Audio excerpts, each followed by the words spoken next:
Good evening. Welcome to Athens City Council. It's Monday, June 24th, 2024 at 7 p.m.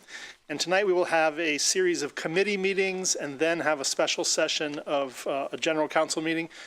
During our committee meetings, we usually have only the individual committee members up at the dais. But tonight I'm going to ask all council members just to stay in their seats to make it a little bit more efficient as we move into the general council meeting.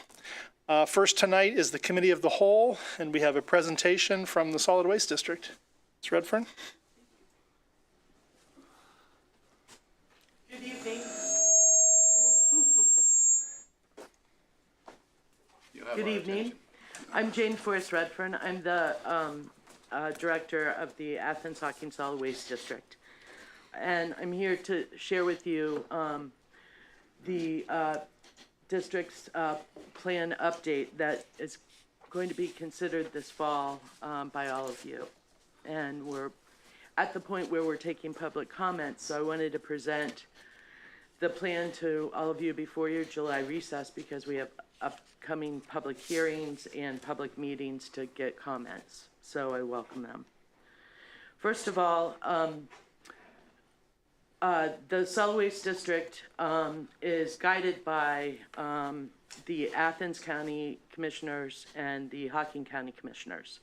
And they are responsible for overseeing the budget, hiring the director, ensuring the plan, the solid waste management plan is followed, and they're financially responsible for the district. We also have a policy committee, 15 members, which is designated by the Ohio Revised Code, and that includes 2 county commissioners, the mayors of the 2 largest cities. Mayor Patterson actually is our vice chair, representatives from the Health Commission, Health Department, 2 representatives from townships, 2 representatives from the business community, 2 environmental representatives, 2 general citizens, and a tiebreaker. This committee is responsible for developing the 15-year management plan. It started back in August of 22, meeting monthly to find out what the current situation is for solid waste, what the problems are, what the issues are, what some of the solutions are. And up to this point, they have reviewed the draft that was sent last November to the EPA, and they finalized a draft that we will consider for public comment. The state law requires that each county and or district of counties have a plan that ensures that we have adequate infrastructure that gives residents and commercial businesses opportunities to recycle waste. We have to reduce and recycle at least 25%. We have to have educational programs, a website, a resource guide, of which I gave you both the recycling trail map and the move-on guide. Those are our resource guides. An inventory of available infrastructure, that is for debris management in case of a crisis or a FEMA issue. Also, strategies for managing tires, waste, yard waste, lead acid batteries, household hazardous waste, and things end of life like electronic devices. We also have to develop and incorporate economic incentives as much as possible, including source reduction and other recycling programs. Our plan is put into the WARM model, which basically says if we didn't recycle a certain percentage, how much global warming gases will be generated, and then we put in the tonnage that we're proposing, and it puts it through this incredible model, and it will actually tell you how many homes you've heated up for the year, or how many things you've saved from the highway. Also, developing markets for recyclable materials. And lastly, of course, we have to quarterly and annually report to the EPA. So to give you some of the nitty-gritty stuff, which I love, and most of you don't probably know this about me, but I am quite a data geek, so I had to share a little bit of it with you. As you can see, the residential and commercial projected waste generation for the next 6 years, I just put that on, is pretty much flat. And the right table, the landfill facilities used by the district, the landfill, the Rumpke Athens Hockey and Reclamation Center gets 92% of the district waste. And as you can see, it also goes to Fairfield, Perry, Gallia, Franklin, Pike, and Jackson. Our composting facilities here in Athens County, we have 4 facilities. 65% of it is Ohio University composting facility in Athens. Hocking County doesn't have any composting facilities at all. The chart to the right is basically the projected quantities that we are projecting for the next 5 years for recycling.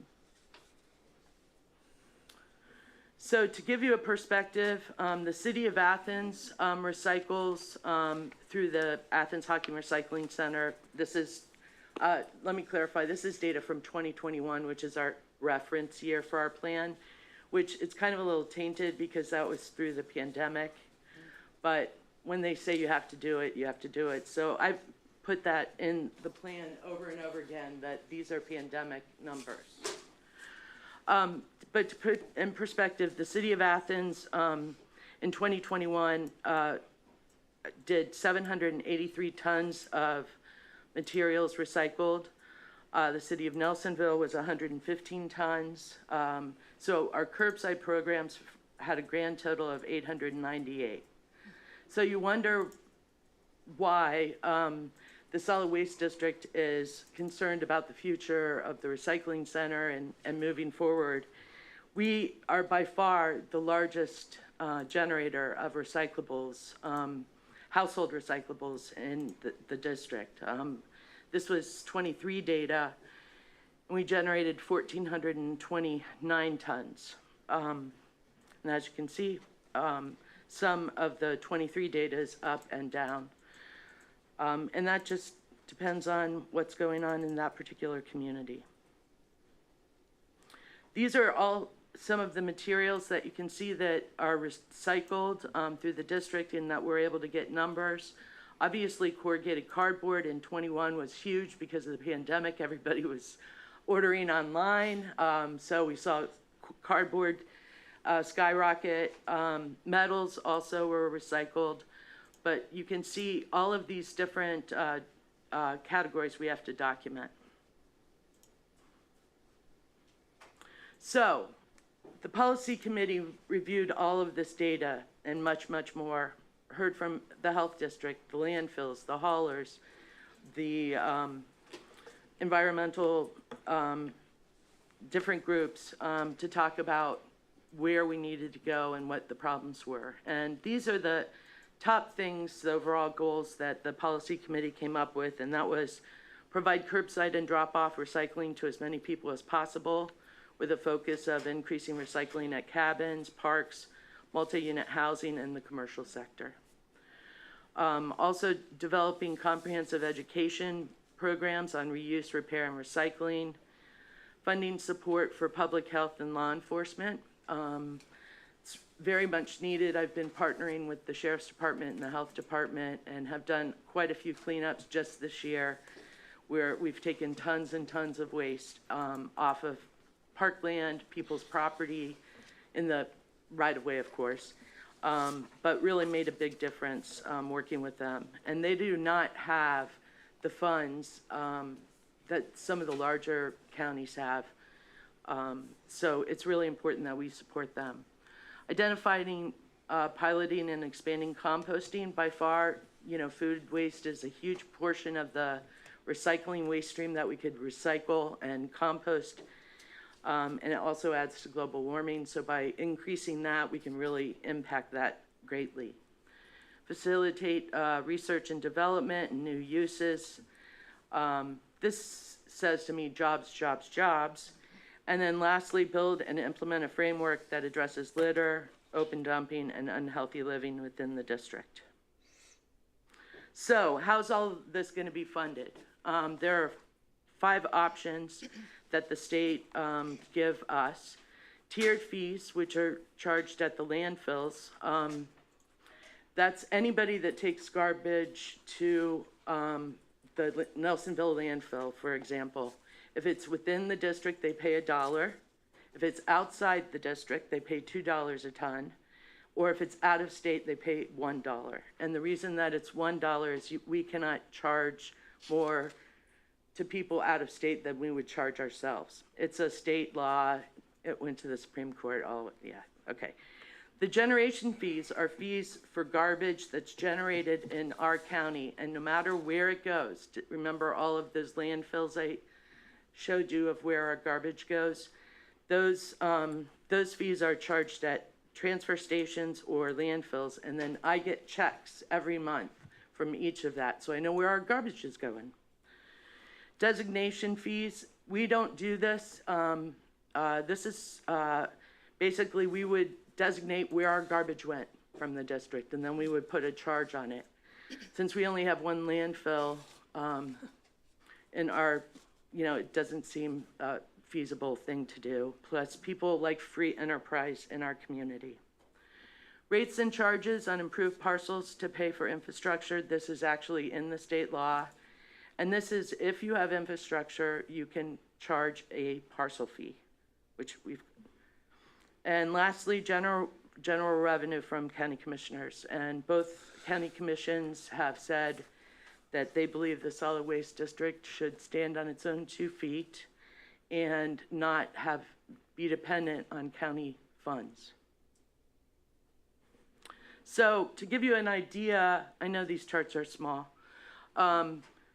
These are the schedules. This is the kind of money you're talking about. It's like 59,000 tons of in district. We got, oh, geez, I knew I was going to forget this.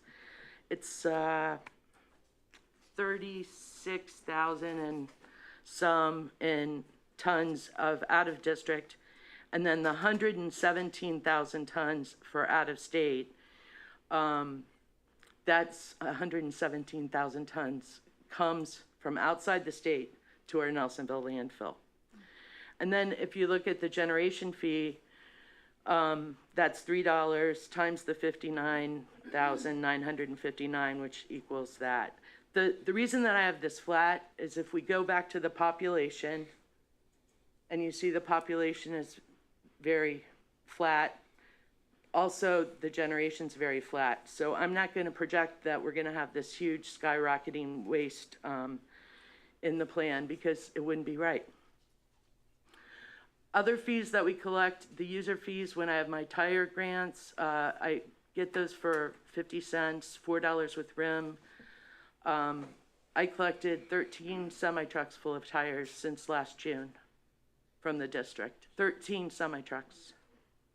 TVs, we charge 20 and 40 because Accurate RT charges that much. And then the tubes and light bulbs are expensive. We actually have to pay 50 cents a tube.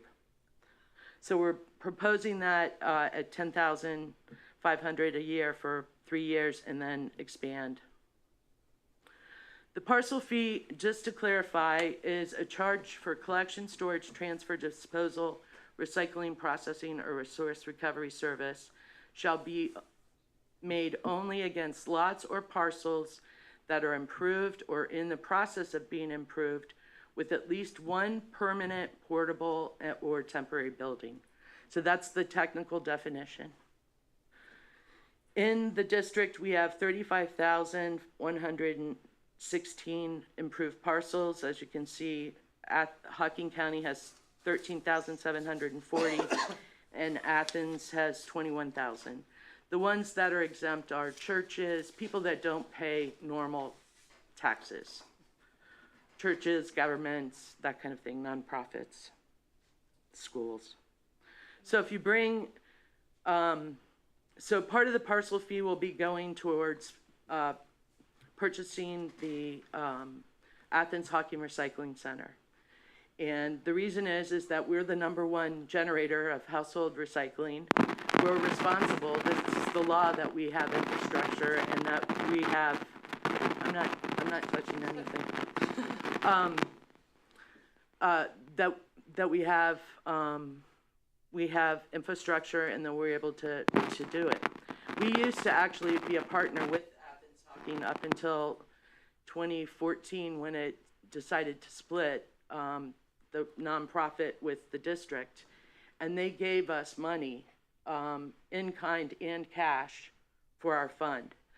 And that's what we've been living off of since 2017, is the savings, the $1 million, and we're out of funds. So that's why we have no choice than to raise our fees, whether the tiered fees, the generation fees, and or the parcel fee. So if when the parcel fee passes, what we will be doing is working with the COG and charging the COG $36,000 a year to lease the facility. That way we know that the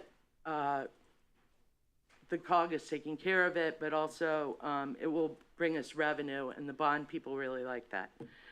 So as you can see, the total revenue plus the generation fees brings it up to 1.2. If you look at the right-hand budget summary, you can see that we're not amassing millions and millions of dollars in our balance sheet here. It will stay, around 100,000, which is about it would be a tenth of our budget. But so all of this is in the plan. All right, so where does the generation fees and the tiered fees and the parcel fee go? Well, 400,000 of it will go annually to pay off the bond, to maintain it, to insure it, and to keep it moving as a recycling center. The drop-off program, which is, tons of materials. We have 22 locations throughout the district. Next year's budget is around 500,000. We're going to be giving grants to the health department and sheriff's department, township, city, and village cleanup events. Those are special grants that people can get. We'll have the special and tire collections. Office overhead and personnel is 147,000. The recycling events, where you guys don't want to ever drive down West Union when I'm having them, because sometimes we get backed up. Those are very, very successful. People really love those. The Sutton Road Recycling Center is kind of like what Chansey used to be on 13, where you could take basically anything, and that's where our numbers of materials are going to go up. Hopefully we can build one here in Athens County as well. Education and outreach, and then we'd like to move forward with a household hazardous waste collection and or site drop-off. You all know your neighbors move during the middle of the year and not in July when I have my annual event. And I get more calls about household hazardous waste than anything. So it's important that we keep that. And then other is mostly, matching dollars, equipment, supplies, an oil change for my truck, that kind of thing. So why the parcel fee? Everyone's asking, why go this route? Well, you're building a firehouse for the fire engines. I have a Dodge Ram truck. That's all of the equipment I have. And I'm in charge of recycling for Athens and Hocking County. We used to have the recycling center back 5 years ago, 10 years, yeah. Well, it started 10 years ago, 5 years ago. And this would really be a way for us to make sure that we have the opportunity to recycle our materials here and then maybe ship them somewhere else if we need them sorted or whatever. But we will have to have a place where we can transfer the material or sort it, build it. And that's why this is a great investment for the district, because we'll be able to handle our materials like we used to. Also, the level of garbage generated in the district, the gen fees and the tiered fees, we are going to have to raise the tiered and gen fees so high that everyone's going to feel it. Businesses will feel it, government will feel it, residents will feel it, because it's almost doubling what the in-district fees will be in order to pay, and we won't get the recycling center, and we'll have to cut back on lots of priorities. Also, by buying the recycling center, we're buying it for like 1/10 of what it would be cost if we were building it today. So let's regain an asset that we had instead of having a nonprofit hold it until it gets paid off. The policy committee felt that it was equitable. Everybody knows what they're getting as far as $24 a day. Or, sorry, $24 a day. Oh, I just broke the rule of my presentation. $24 a year, $24 a year, $24 a year. Whereas if government has to raise the rates, businesses and haulers, then who knows how much fees are going to go up for residents and businesses. So this fee will allow us to have sustainable funding. It won't matter how much garbage is generated. It's an investment for our future to create jobs. It will help us with the health department and grants. So this is the option. We would have to go from $3 a ton to $5 a ton for the gen fees. And for the tiered fees at the Rumpke landfill here in Nelsonville, it would go $2 a ton, $2 a ton, and then $2 a ton on out-of-state waste. Cuts will have to be made, and we have no control over the limit. The haulers or the landfill will raise their rates.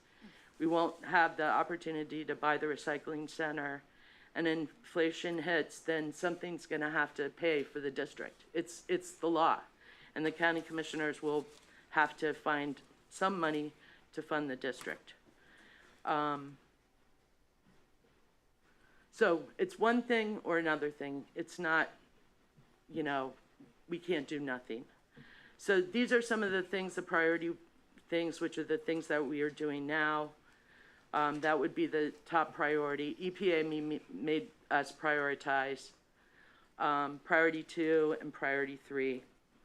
So all of those are in the plan. It will be available Wednesday at noon. I'm still doing fine edits on it for the public comments, but just wanted to let you know this plan has a separate timeline for input than the parcel fee. The plan will open the 27th, which is Thursday, and go for 30 days for written comments. Then we'll have a public hearing on the plan July 31st at the community center, August 7th at Hocking. Then all of those comments will come together. The policy committee will make changes, and then we will send out letters to all of the jurisdictions, the 41 jurisdictions, and we must have your support, the City of Logan's support, the county commissioners, because you all have veto power, and then each township will have to vote, and we need 60% of them. So I know this is ambitious, but this is not, some of the best brains in the district were part of this. And we feel like we wrote a really good plan to take us to the next step. And no one's gonna financially benefit from this other than we will have an asset to move forward with. All in all, the resolution supporting the district will have to be in December. And February 21st, 2025, I will be on vacation for 1 month. Oh, parcel fee, the hearings tomorrow night at the Athens Community Center. That's where the county commissioners will hear people's comments on the parcel fee. There's another one July 2nd in Nelsonville. The last one is in Hocking County at the Hocking County Fairgrounds on June 11th. And then the week of July 15th, the Athens County and Hocking County commissioners will vote. And then if they vote it up, then we move forward with the parcel fee and purchase the bondsman is waiting to hear. He's the agreement's being written right now to purchase it. So we're waiting to hear about the parcel fee. If not, the tiered fees are our only option. So that will move forward after that. So we're prepared. This is not out of the blue. The plan's been working and evolving for 22 months, or since August of 22. So some people said this is like all new, and no, we've been working. Ask the mayor. He's been to more meetings with me than probably you guys. No, I'm just teasing. So anyway, how things fit together, the district will get the parcel fee to pay for the programs, the drop-offs, and will be the landowner of the recycling center, the compost facility, and the land. And the members of the COG will own and operate the center, and they will lease the building from the district. So, questions? Thank you. Questions for Ms. Forrest Redfern? Member Spence? I just want to say how impressed I am with all of the hard work you've put into this. Clearly, there's been a lot of statistics you've done and a lot of conversations you've had with people. I certainly appreciate the goals that you're trying to reach, so thank you very much, Jane. It's the policy committee. Thank the mayor. Okay, thank you, Mayor, too. Member Smike? Yeah, a couple questions. If I understand it, on the 15th, or about the 15th, the county commissioners from the two counties will be voting on the parcel fee At their regular meeting. at their meeting separately or a joint meeting? No, it's two separate. We have to have both support. Athens will vote that the Athens County parcel fee will go into effect, and the Hocking County will vote for the Hocking County parcel fee. So let's say Athens votes 3-4, and the other one votes 2-1 against. What happens? The generation fees go up. Okay, now, so let me go, that's the second question. The county commissioners do not vote on the generation fees? No, because they're right now, the policy committee has supported them, and the county commissioners will vote on the plan just like you'll vote on the plan. Well, Everyone will vote in the fall about the final plan. No, I'm talking about the Yes. first The step. county commissioners will, the parcel fee is separate and apart from the plan. Okay, I'm not talking about the plan. Let's say that the county commissioners vote no on the parcel fee. Yep, Plan B is the district fees. yes. Do the county commissioners vote on the district fees?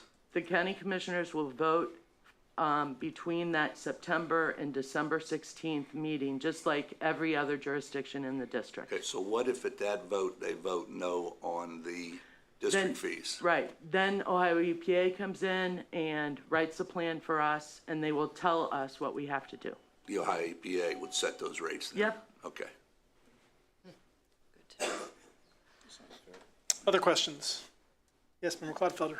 I was, I would like to echo Member Spildness in complimenting you on all the hard work you've done, especially all the collection data. I know that's not easy to do. So fun. Yeah, oh, well, that's good that you enjoy it, because it's a lot of work. I'm just curious, is there any hope within the COG to implement compost collection in Hocking County? There is a whole movement in Hocking County and in Logan. It's Logan and Bloom, and they have been asking for composting for the last year and a half. And they wanted me to have it at my Sutton Road Recycling Center. I don't even have any dirt there. It's all gravel and blacktop. But there are lots of cabins, there's lots of restaurants, there's actually a mill in Hocking County that exports. If you saw that one export out of the district, they ship their compost. So there is potential there. Plus, it would be nice to have a composting facility because we get ice storms, we get, disasters, and so it would be nice to have something closer. But we do have the infrastructure at the recycling center right now that could be expanded because there's 7 acres there. Yes. And do you anticipate that if those Logan Blooms people convince everybody to do compost collection in Logan County, that the current, that you could accommodate the Hocking County compost at the site where the Athens County compost is currently being collected? Yeah, I mean, there are talks right now about expanding the compost facility. And Would it have to expand in order to accommodate Logan? No, I mean, not Hocking right County? now, Or no. Okay. So with the current capacity, we could accommodate that. yeah, Okay, that's good. Other questions? Thank you very much for being here. yeah, And it's just very important that you all speak up on the parcel fee if you support it. But also, I will send a link to all of you with the plan so that you can dive in and look at everything. And I just wanted to talk with you before you went on recess so that when I come in the fall, you'd say, well, why didn't we have a chance to say something? So I really appreciate all that your leadership on so many environmental issues, and appreciate the leadership of the mayor, and thank everyone, and hope they understand that this is not something, we don't want to raise anything, but that's where we are. Thank you. And I'll just note that if people have additional questions or want to engage in this discussion some more, tomorrow night at the Athens Community Center, 6 o'clock, 7 o'clock? Yes, 6. 6 o'clock at the Yes. Community Center, there'll be an open public hearing Yep. on this exact subject. Thank you very Yes, much. thank you. Okay, moving on Committee of the Whole, next item of discussion is SOPEC, Community Solar Program Funds. We will be in the business portion of the meeting after the committees have finished. We'll be looking specifically at the ordinances that are up for the SOPEC community funds, but I'll just give you a brief overview of what the matter refers to.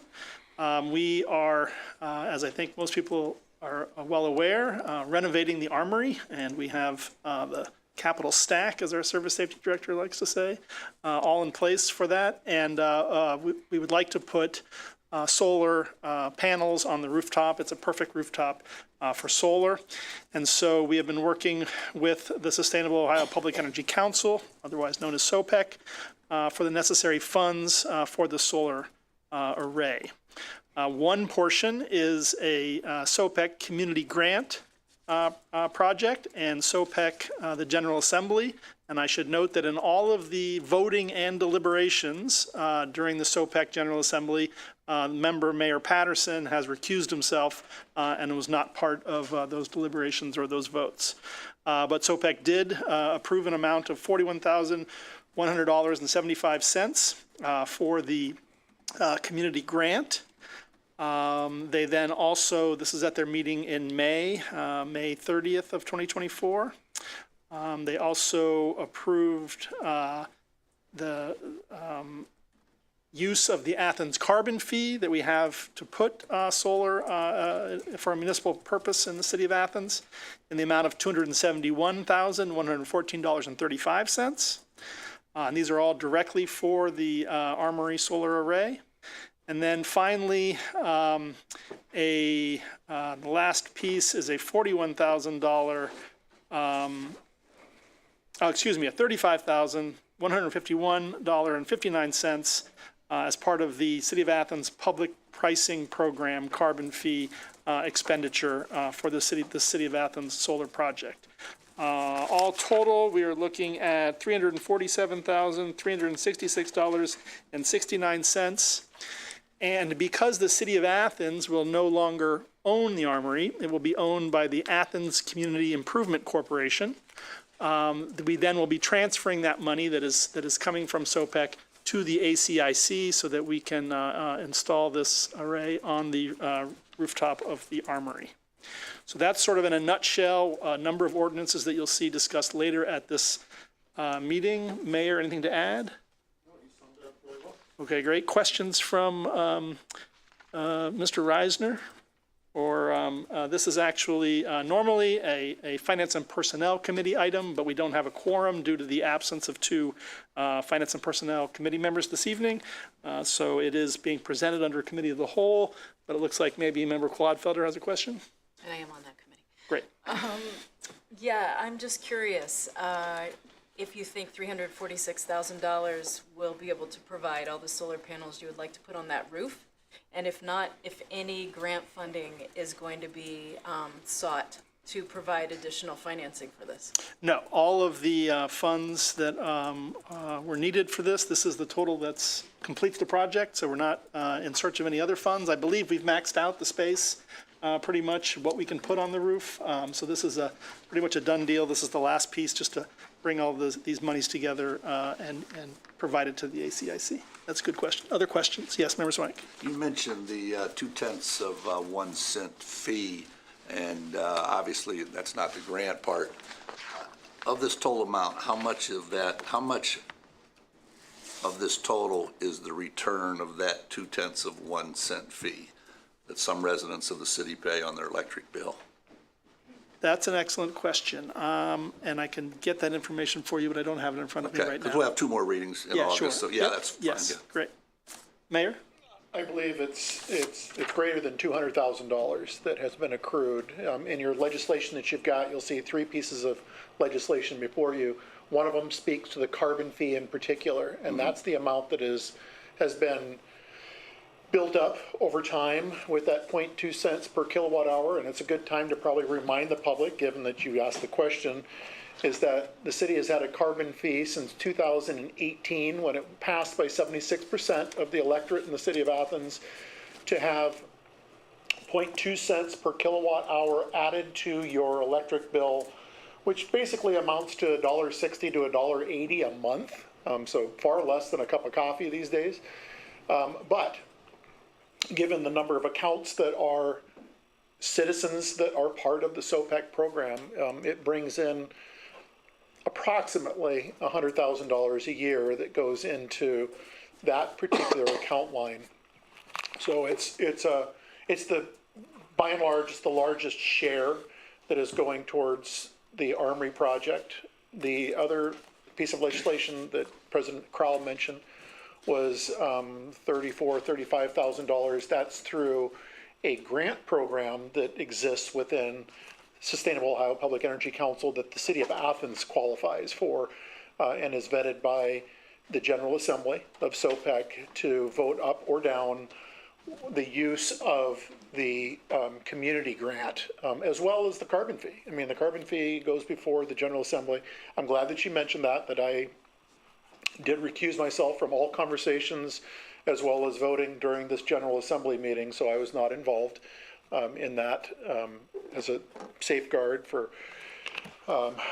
any conflict or perceived conflict of interest, so I was not engaged in those. I should add to the question that Councilmember Clodfelter brought up, which was, will this cover the solar panels? Yes.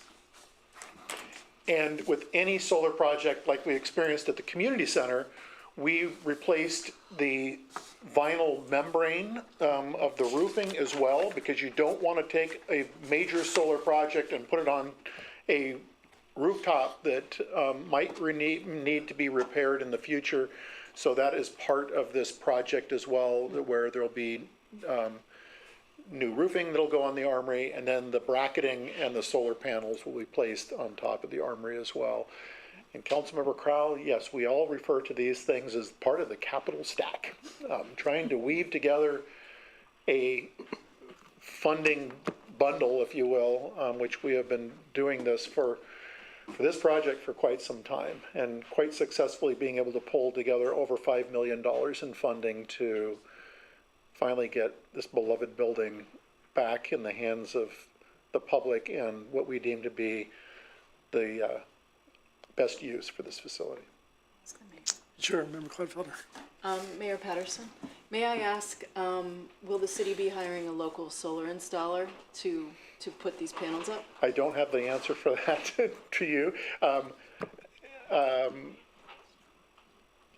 Since the Athens Community Improvement Corporation, it doesn't have the same restrictions that the city would have in terms of having to put things out to bid. The CAC can sole source, so I can imagine that taking place. Other questions on the SOPEC funds for the Armory? Okay, thank you. Moving on, the next item under Committee of the Whole, also Finance and Personnel, is the Economic Development Revolving Loan Fund. This is a fairly simple agreement with the administration. This is a 3-year agreement that the City Council authorizes our mayor to enter into with the Ohio Development Services Agency.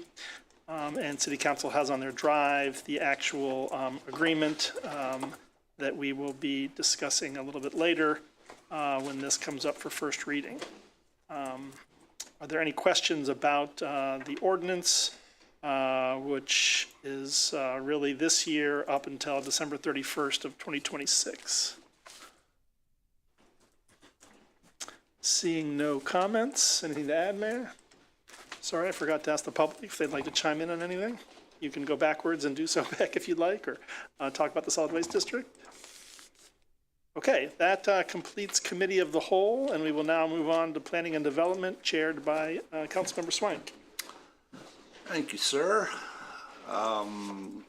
First item, we have 4 items planning development tonight. First item on the list is the TIF amendment. I'm just going to briefly outline this, and then I'm going to turn it over to Member Spellness, who serves as the chair of the Affordable Housing Commission and also is the council person for that particular part of the city, Ward 1, up at University Estates in the West Side. Way back whenever, and I'm not sure what year it was, we started talking about developing that area up on University Estates. And doing a traditional TIF arrangement whereby the developer would come in and put in the infrastructure and then recoup those expenses through a TIF agreement. And then things started happening, COVID and everything associated with that. The cost of putting that infrastructure, shall we say, went up substantially, to the point that it was going to be economically impossible and probably financially irresponsible for the developer to take that on themselves. I'm not sure who had the idea, but sometime between then and not too long ago, somebody said, you know what if the city did it? Kind of an unusual arrangement, but perfectly legal by Ohio law.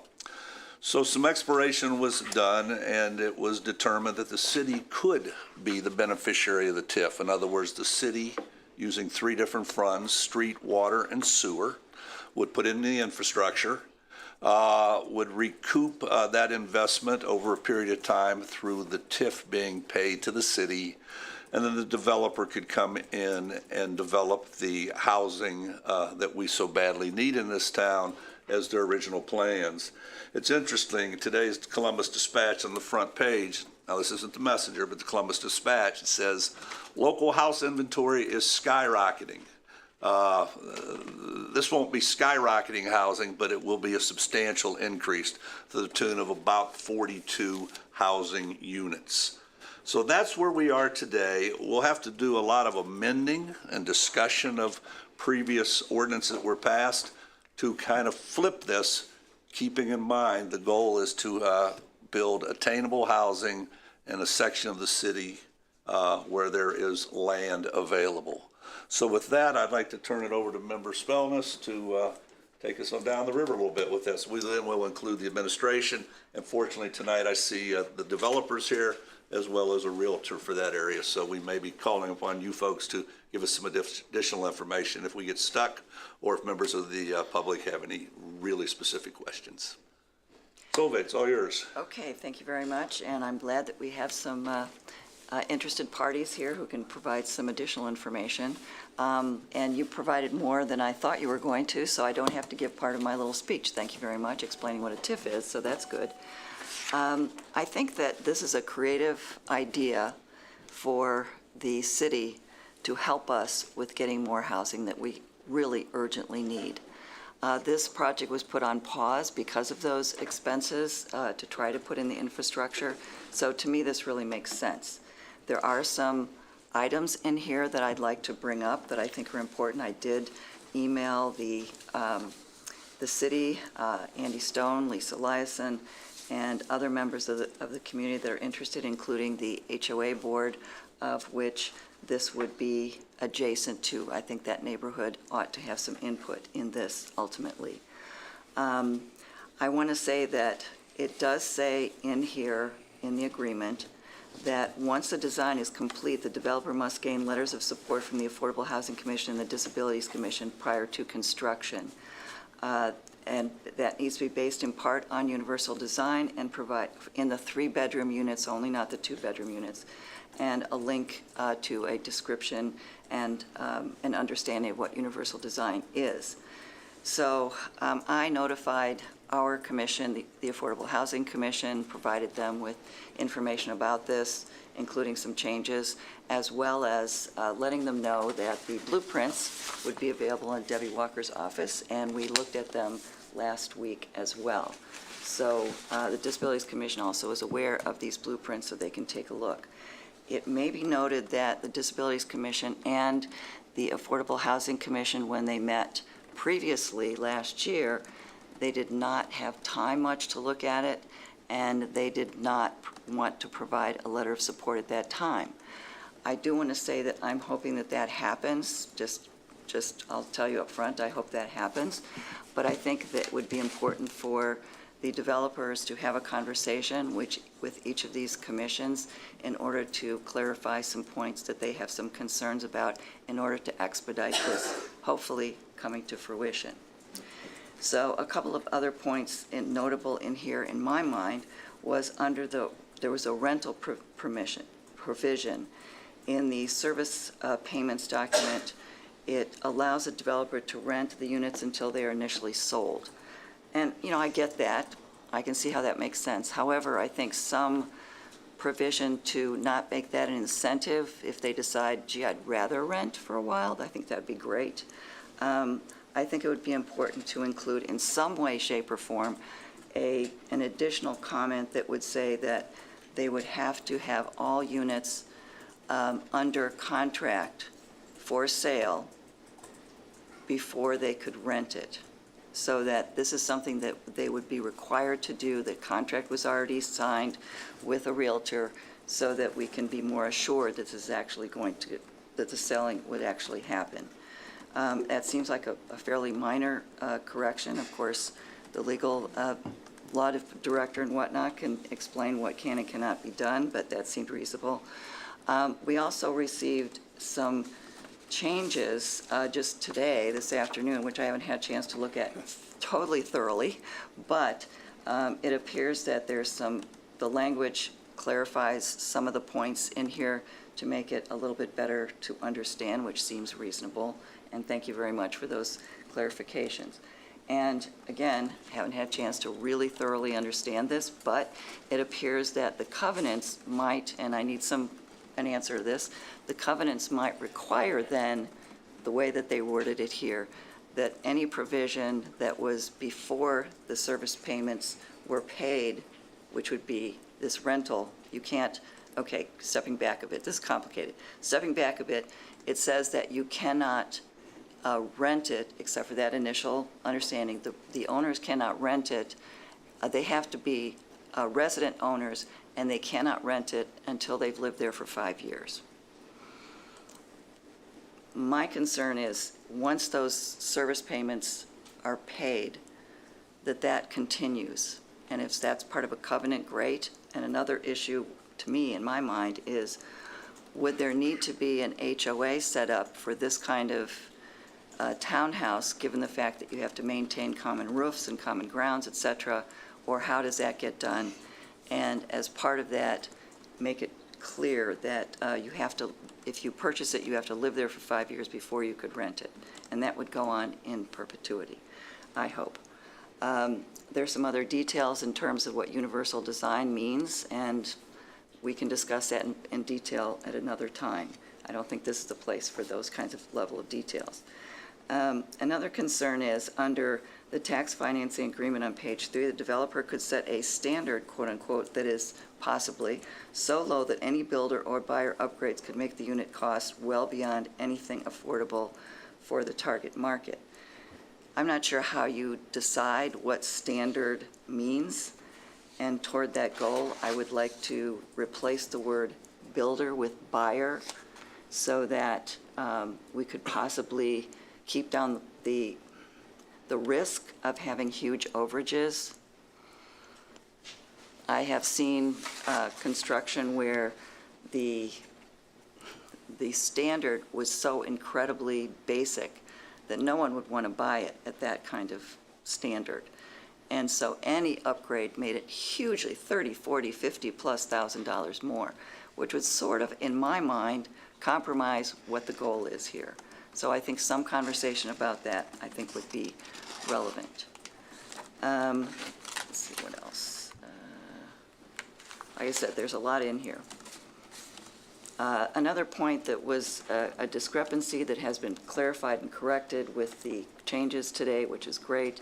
Another point, and it's not really part of this, but I think needs to be discussed, and it was brought up by University Estates' neighbor at a meeting last week, and that is, there is one entrance from 682 into University Estates, and we have more and more traffic and more housing that is being proposed.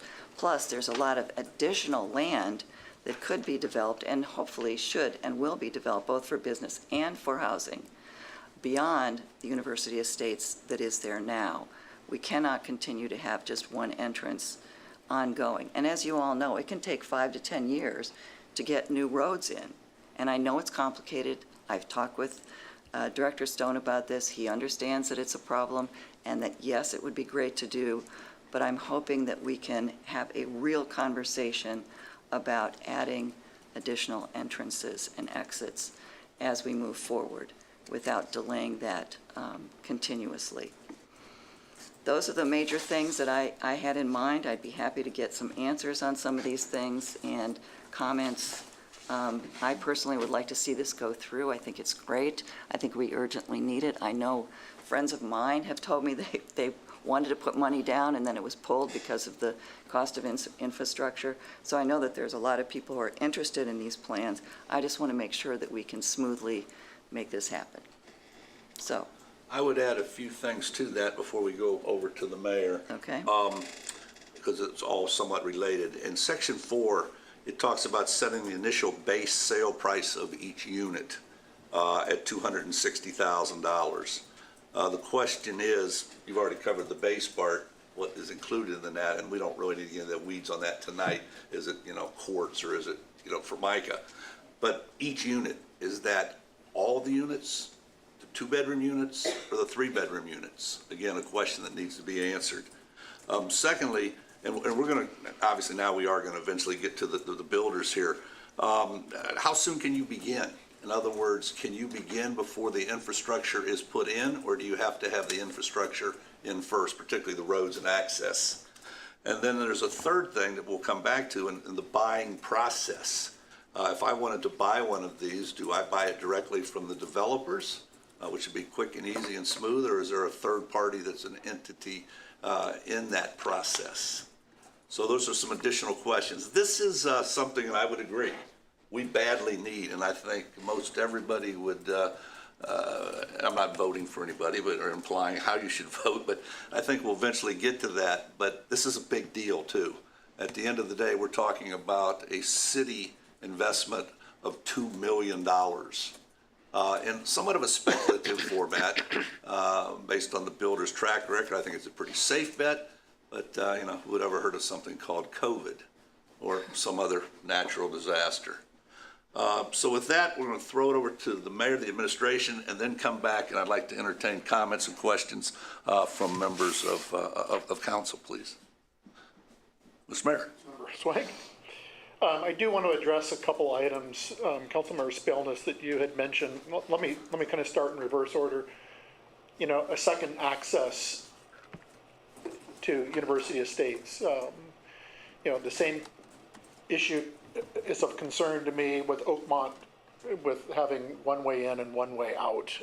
And so to your point, Director Stone, Director Sully Alabaja, and myself have already started having that conversation to see how something like that could be accomplished. whether it's down to Armitage Road, or maybe there's another way, which, using the bad word annexation, would have to take place to get going in a different direction, to create a separate access to where there would be 2 points of ingress and egress. So that conversation is taking place. That's not something that should be borne by the developer and part of this conversation, in my opinion, but certainly your administration, our administration is certainly looking into ways in which we could not only provide relief, but also hopefully see some future development above and beyond this particular project. Because Councilmember Swank, you're spot on. I mean, this is a national problem. I'm glad you brought up the dispatch, but with the National League of Cities, we're seeing it everywhere. And I think what compounds things in Athens is the fact that we are a true college community. And that has its own pressure points when it comes to housing. The second thing I want to bring up is the quality standards that you had mentioned. And I'm going to let the builders actually chime in on this one as well, but they will build it to the standard of the price that has been put forward for 2-bedroom units, to all units, but for the 2-bedroom units. Now, if a buyer comes in and says, I would like to upgrade all kinds of things, it's clearly going to go over that $240,000, $260,000 price point, which is, in my opinion, that's the buyer market. I could sit there and ask for all kinds of upgrades to include a golden toilet seat if I wanted one. I don't, but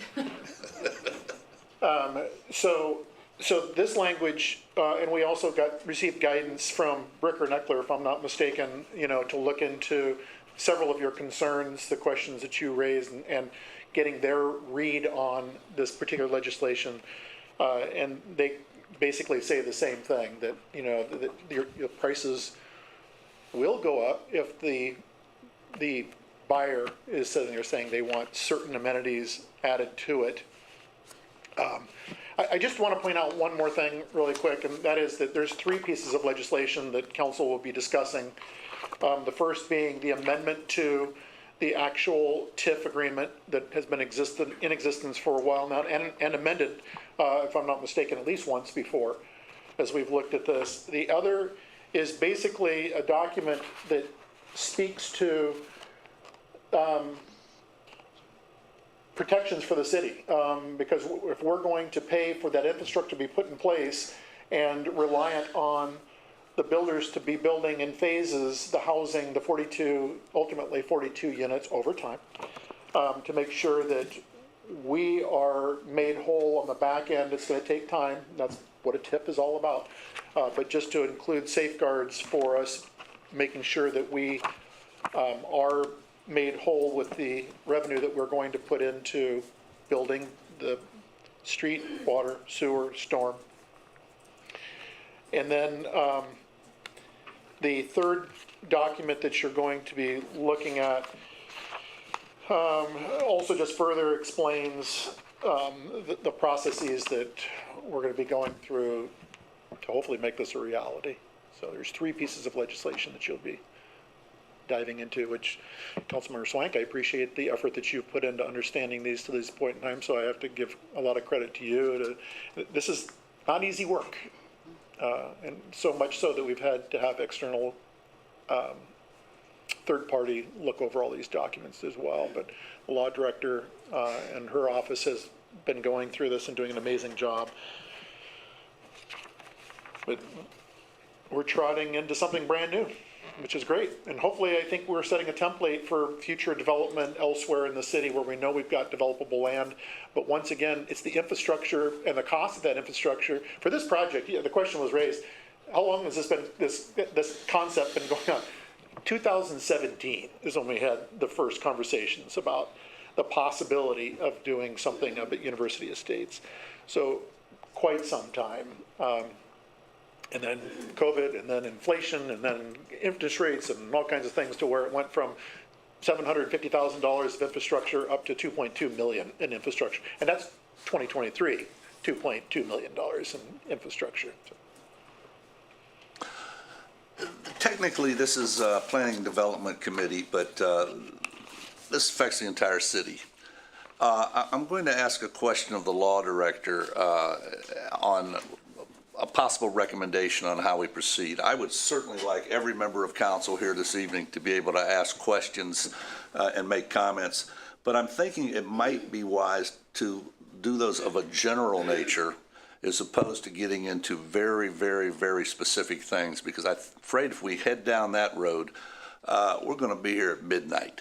And there's a lot on the agenda. So the question to the law director is, in a moment, if we ask questions of a general nature to clarify things of this thing, we're going to go on break here for 6 weeks. Would it be permissible for council members, as they think of things and as they talk to their constituents about this project, to assemble questions to send to the president of council, not discussion, not conducting business, or some other place, so that those questions could be answered, so that when we reconvene in August, that we have, shall we say, truncated the discussion, brought it into a manageable form. I think the questions could go to the president of council, who then would turn them over to Director Stone. And he could seek those answers, and I suppose at the first committee meeting or the first meeting, we would be on second reading at that time, then could have those answers from Director Stone. Would that be amenable to the president? Absolutely. So with that in mind, I would like to open this to the other members of council for general questions or clarification. Yes, Member Thomas. I think Member Solvig really hit it, or Spielness, sorry, hit everything really well. The rental ability till sold and the 5-year owner occupied requirement are the ones that I wonder the most about. Primarily those turning into family rentals within a number of years, and then we just lose more housing stock. That is one of our biggest problems in the city, is single-family homes that are rented for exorbitant prices beyond what a single family could afford, that are not student rentals, but neighborhood rentals. And I'd like to see that avoided up there. Are you saying that the initial period is 5 years, that you're more in line of, let's continue that for another 5, or? I would love to see that, yeah. I don't know how well that would go over, but the longer the better. Okay. These Comments? are business terms that the parties would have to agree to. Right. No, these were previously agreed to in the prior TIF documents. So these are changes, and they would have to be negotiated. They would, but if we're fronting money for infrastructure, I think it's fair to, this is a whole different deal. I don't know. I have questions about that part. Mr. Mayor? I have 2 thoughts. One, at the end of the day, I think fronting the money is an interesting way to phrase it. In reality, whether the developer made the streets, built the streets and the infrastructure, or we built it, we ultimately take ownership of it at some point in time, regardless. But the city would be getting paid back via the revenue generated through the tax increment financing that has already been agreed upon by council for this. So we would be getting the money back at any point. The other thing, and this is another thing that was brought up by Councilmember Spielness, I believe, and that being an HOA, and that again, that's not something that the developers would have to worry about or discuss. That would be a discussion among the buyers of this particular area, or within, there's an HOA that exists up there right now. Does this ultimately, as it starts to populate, become part of the greater HOA? I don't know. I mean, that's not even a city function at all. It's just not what we do. That's a housing organization. Yes. But it can be required that if you're going to buy the property, you have to join the HOA. It's my understanding. Well, that would be a new business term that wasn't in the original agreement, and again, that would have to be negotiated. I understand that. Other comments? I have one comment. Yes. we're going into unknown territory here. This is unique, it's new, and it, like I say, it could serve as a template for other developments later on. And of course, what I'm getting to is Oakmont, the world's longest cul-de-sac, that every 2 or 3 years is blocked off when a tree falls across the old Coach Road, and then we had to call the fire department to cut it up. Of course, the original plans back in the days of yore were that Oakmont 4, which is just a little bit beyond my house, was going to be constructed, and the developer would then put a road and all the infrastructure, take it down the hill and connect up with Old 33. That would be the point. For whatever reason, I've heard different stories, that never happened. But that land is platted, and technically, it is part of the city. The corporation limits don't end at the old barn. They go all the way down to 33. For whatever reason, people don't realize that, but that's part of the city now. But it's still undeveloped. I'm wondering if this project pans out and it works, would we have to wait until all the money that is coming out of the TIF was recouped by the city before the city would then consider moving on to a similar project? Oakmont 4, for example. That's my question and comments, and take it for what it's worth. Yeah, please, go ahead. Yeah, well, he asked you the question. Okay. My simple answer to you, Councilman Reiser, is yes. Yes. Yes. You know, I believe that this program is going to work, and it is going to be a template moving forward. And since you have a template, and you feel that it can apply elsewhere, I agree with you with Oakmont 4. I've thought about that since 2016.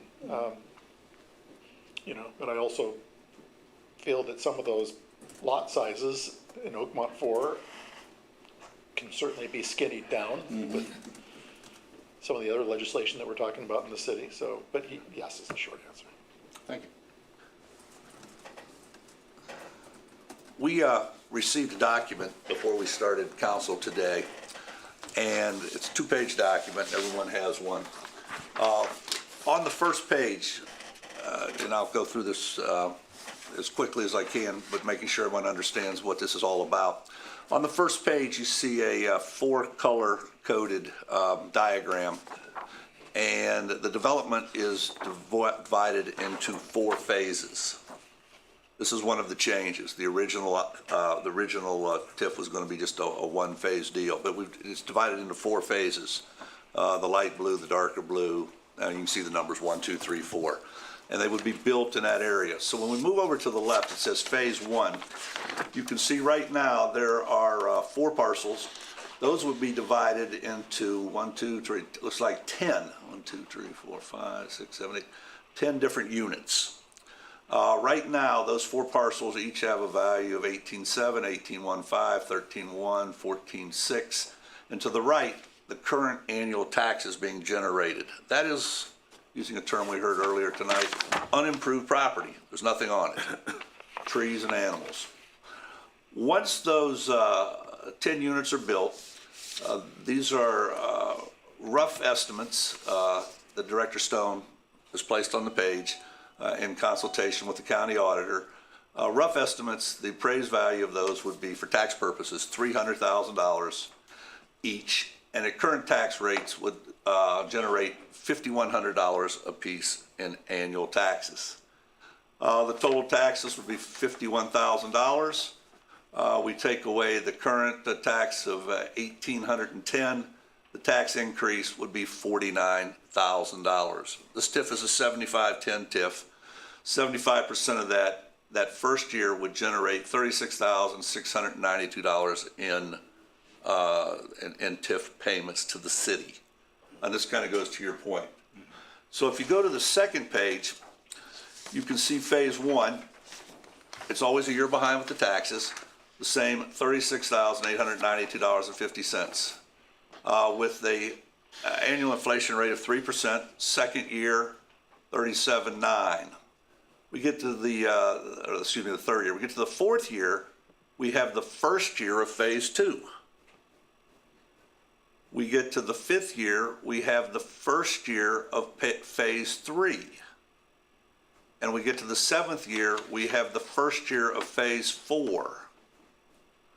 So for years 7, 8, 9, 10, and 11, because remember it's a 10-year TIF, we would be collecting on all of those.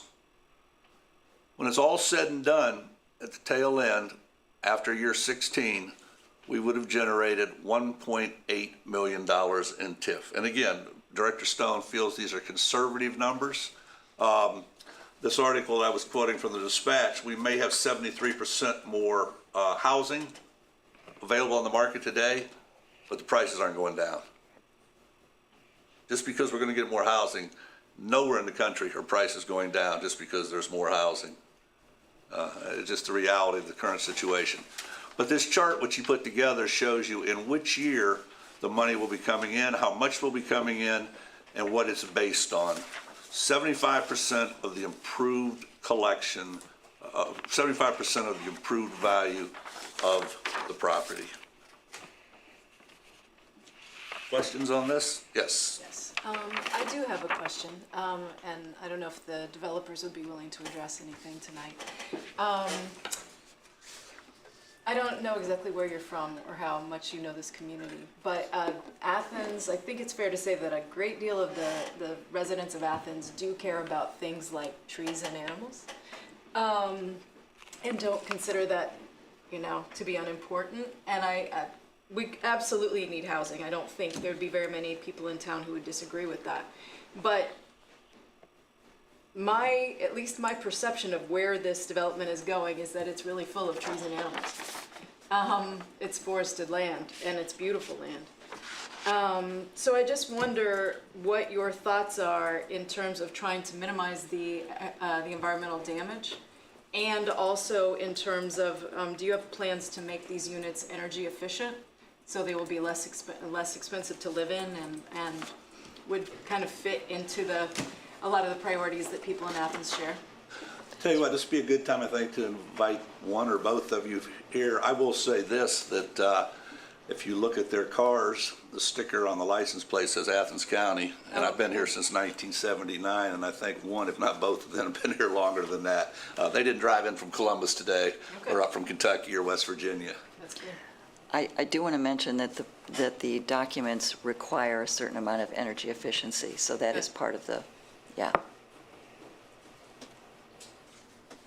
My name's John Wertz. I'm speaking on behalf of the developers. So I'll answer any of your questions you might have. And as Steve said, or somebody said, or Alan, not only does my license plate say Athens County, I live on University Estates Boulevard. My son lives on Walnut Court, and my other son's in the process of building on University Estates on Pinewood Way. There's nobody more invested in this development than me. I was one of the 3 original builders in this development. I've been here from the beginning. So I can answer any question you might have about University Estates. So fire away. You had to maybe rephrase those or restate those, Beth? Sure. It's really great that you have that deep well of knowledge about University Estates. So I'm curious, it seems to me, if I remember correctly, that this site where the new proposed development will be going is wooded land, that it's really very nice wooded land, and there probably are quite a few native animals on there. And I think there are a lot of members of this community that would be curious to know how the development will minimize environmental damage and what steps will be taken to preserve the existing nature, if you will, as much as possible, and maybe to plant native trees or do something to try to I don't know, help the environment in that particular zone as much as possible. Prior to the developers buying the land, it was owned by somebody else who had done some site work, and they have cut down some trees, and they did some site work to prepare it for development. I walk my son's chocolate lab back there all the time. Luda loves it, okay? They don't plan on taking away Luda's place to go walk and get a stick out of the woods. there's very few trees that will need to be cut down from this point forwards. Most of the townhouses, the trees will be behind them. And if you haven't been to the site, I encourage you to go to the site, because if you go to the water tower, hang a left, there's a gravel road, cinder road, that goes straight down and it does a 90-degree turn. And you'll see the land has really already been prepared for this development. They have no, and I love trees as much as anybody, and actually I like dogs better than people. So, yeah, but there's very little impact that this development is going to have on any trees.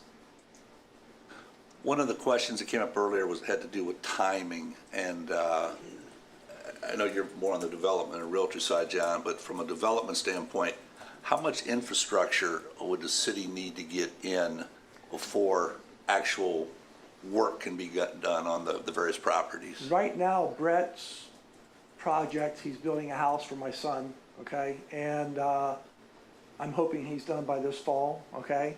But as soon as they see the contractor hired by the city move dirt, they plan on going down and plotting out and digging holes to start building buildings.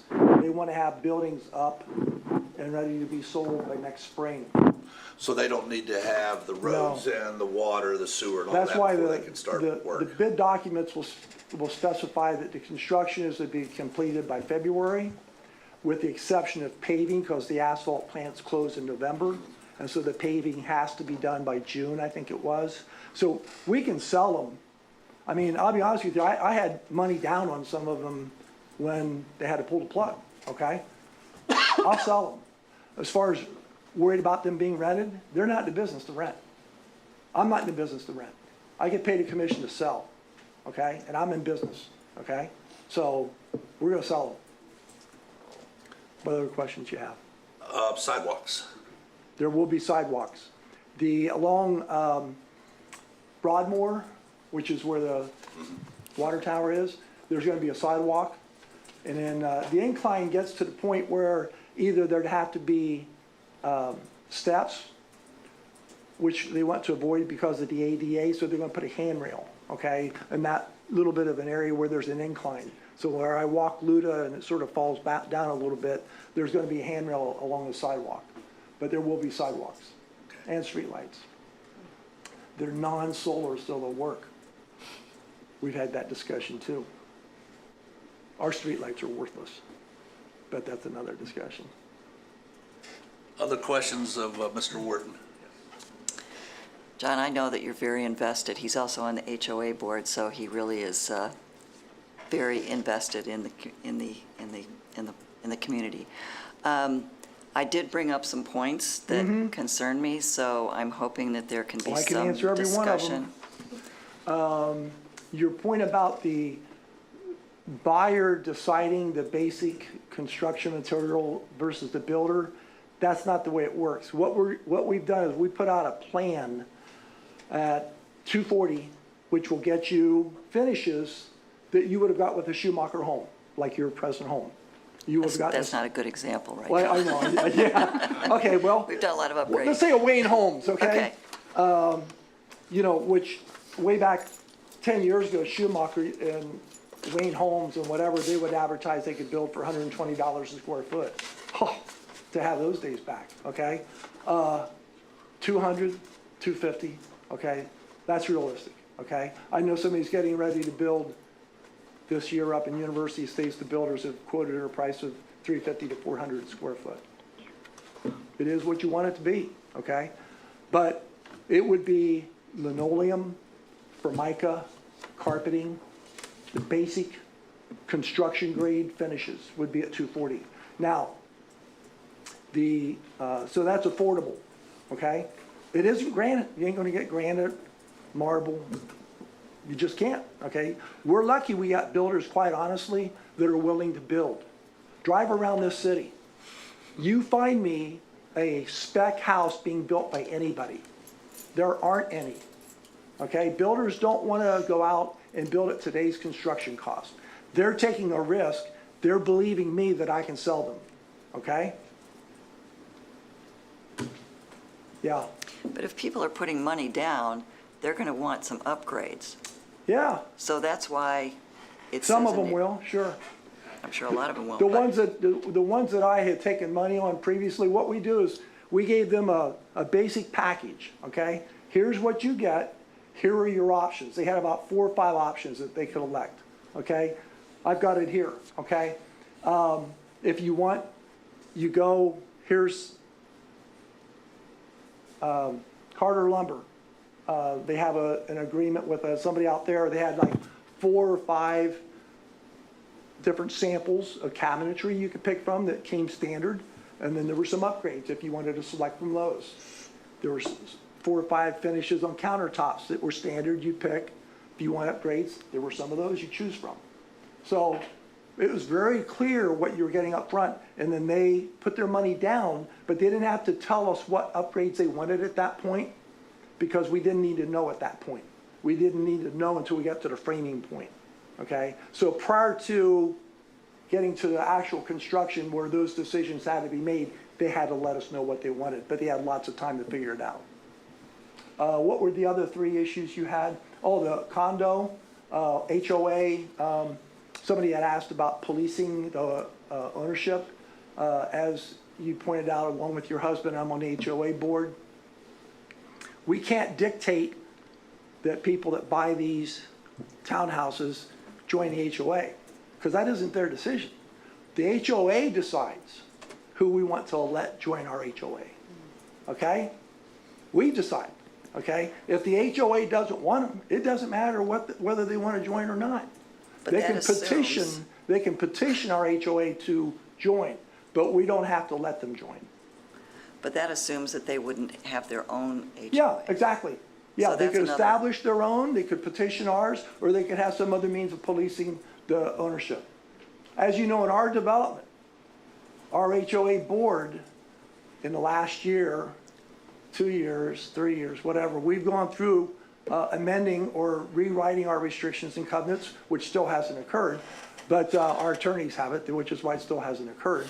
But part of those amendments is to prohibit renting of houses. Okay, I agree with you, we don't need more rentals. No, we need owner-occupied housing. And I'm gonna sit on my front porch and watch them go by, okay? So, this isn't somebody from the east side or south side, I live on the street, okay? So, you know, there's too often not in my backyard thought process by people. I'm for the development, because something's gonna happen back there. It might as well be something nice, and this will be nice.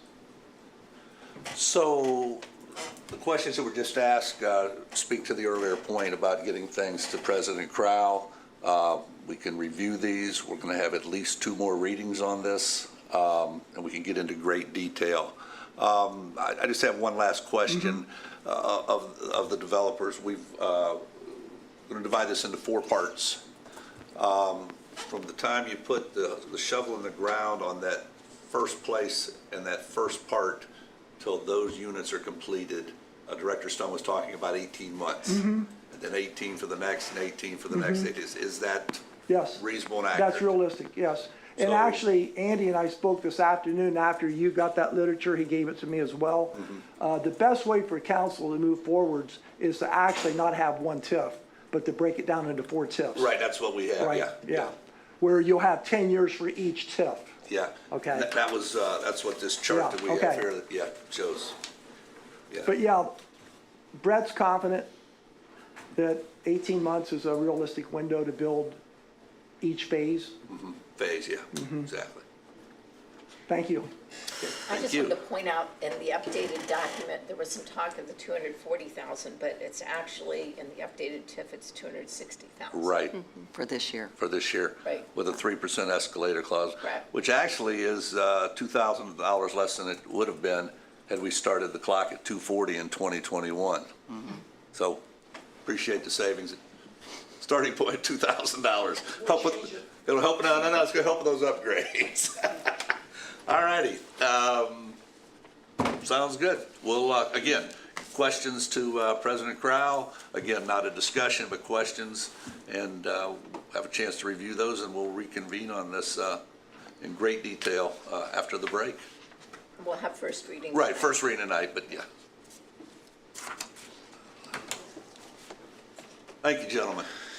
Thank you.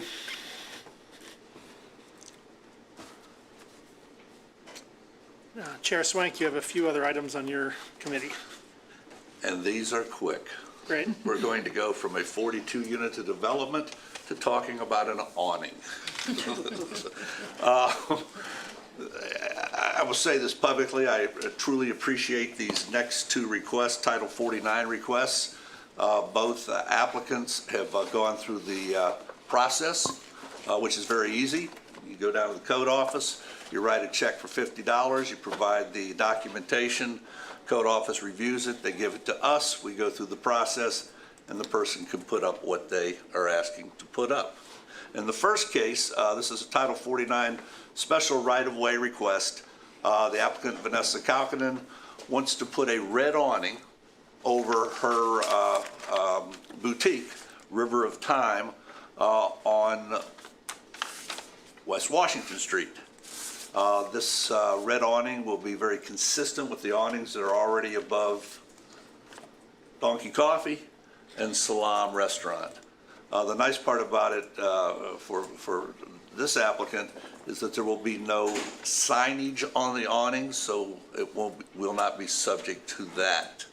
I've gone out, I've looked at it, it's going to fit right in, and we'll go first reading tonight. I will throw this out that when we come back in August, I'm going to throw it out to council to expedite this for the simple reason she would like to get it up before the students really get back and not have to wait to September to get it up. But it's pretty straightforward. It's simply an awning above the sidewalk on this business. And she hasn't put it up yet, which we appreciate. Any questions on that one?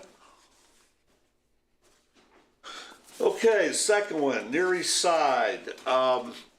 Again, special use of the right-of-way. For those of you familiar with, in fact, this is just right down the street from you two on Shannon, Gwandi's old house there on the corner. The new owner, Miss Bell, Tara Bell, is requesting use of the right-of-way to replace or repair an existing fence located on the city's right-of-way. They're going to replace the pool. What they are requesting is using the right-of-way for the fence, but also they don't want to tear the pool house down, and it's already on the right-of-way. But this is something they inherited. They did not build this. That pool house has been there a long time. Director Stone is recommending that if we grant this, it comes with a condition, and the condition would be that right now you have a wide sidewalk, and then when you get to the fence, the sidewalk gets very narrow, that sidewalk be replaced and extend from the fence all the way to the street to be the normal width of a sidewalk. Would help pedestrian access. If you're down that way, take a look. I've stopped at the house 3 times just to make sure that the applicant is clear what would be required, but I have not been able to catch her at home. But that's what this request is about. Again, they have done no work, and anything currently on the right-of-way was there when they purchased the property. So again, they're also following the steps that code would like them to get the request granted. Any questions on that one? The last one is Affordable Housing Amendment, and for this I'll turn it back over to Member Svelnis as Chair of the Affordable Housing Commission. Thank you, Member Swank. So this one is super easy. In the process of revising our bylaws, we discovered that there were problems with the original ordinance, that in order to make our bylaws consistent with the ordinance and make sense and be legal, we had to request that the ordinance be changed. So one of those things is that in the original ordinance, it says that you can vote by proxy, and that's just not okay. So wait a minute, is it? And then the other thing is, well, 2 other things. Okay, so there's, originally it said all members shall be appointed to 3-year terms commencing May 1st. Why would that be? That doesn't make any sense. So we don't want to include that in there. We would just want to say as needed. What if somebody resigns May 2nd? We have to wait a year for them to start. So that's one change. And then a quorum for the Affordable Housing Commission shall consist of 6 members with a majority vote rather than, as I said, this proxy vote, which is not legal. So someone missed that somewhere along the line, but we need to put that in line with Ohio Revised Code. That's it.